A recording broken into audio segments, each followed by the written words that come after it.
Power star Pawan Singh के गाना काला ओढ़नी रिलीज से पहले गाना हुआ लीक। तो क्या है खबर इस वीडियो में हम जानने वाले हैं। तो वैसा अगर आप पावर स्टार पवन सिंह के सच्चे फैन है तो चैनल को सब्सक्राइब करके छोटा सा कमेंट जरूर करना और वीडियो आप लोग पूरा जरूर देखिए, तभी आप लोग के समझ में 100% आएगा।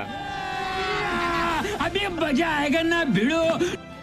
पावर स्टार पवन सिंह के गाना काला ओढ़नी को देखा जाए तो 100% गाना लीक हो चुका है, यानी कि पावर स्टार पवन सिंह के चैनल पवन सिंह ऑफिशियल से इस गाने को ऑडियो फॉर्मेट में रिलीज कर दिया गया है। आप लोग ने अगर नहीं सुना है तो 100% जाके सुन सकते हैं, लेकिन उससे पहले मैं आपको बता देना चाहता हूं कि गाना हमने सुन लिया है। गाना वाकई में बहुत बढ़िया है और गाने का जो पंच लाइन है वो इंस्टाग्राम पर रील बहुत तगड़े के साथ बन सकता है।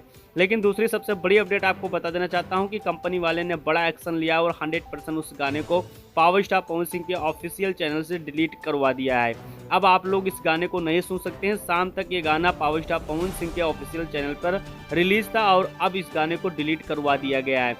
यानी कि पावर स्टार पवन सिंह का इस गाने को आपको सुनने के लिए 29 तारीख तक आपको 100% वेट करना पड़ेगा और 29 तारीख के बाद ही पावर स्टार पवन सिंह का ये गाना काला ओढ़नी 100% वीडियो फॉर्मेट में आप लोग देख सकते हैं और बहुत जल्द आप लोग के बीच में आने वाला है। चलिए दोस्त, दूसरी सबसे बड़ी अपडेट आपको बता देना चाहता हूँ कि पावर स्टार पवन सिंह के गाना काला ओढ़नी को लेकर कंपनी ने इतना बड़ा हाइप क्रिएट किया था और उस गाने को ऑडियो फॉर्मेट में पहले ही रिलीज कर देना कहीं ना कहीं देखा जाए तो बहुत बड़ी बेवकूफ़ी हो जाती, क्योंकि पावर स्टार पवन सिंह के इस गाने को लेकर फैंस लोग काफी ज्यादा उम्मीद लगा के बैठे थे कि गाना रिलीज होने के बाद भोजपुरी इंडस्ट्रीज में एक नया इतिहास रच सकता है। क्योंकि जिस प्रकार से पावर स्टार पवन सिंह के गाने का टीजर देखा जाए तो आसमान छू रहा है, यानी कि ट्रेंडिंग में जा चुका है और पावर स्टार पवन सिंह के गाना आरा के वटलाली का record 100% power star Pawan Singh के गाना काला ओढ़नी का टीजर तोड़ चुका है।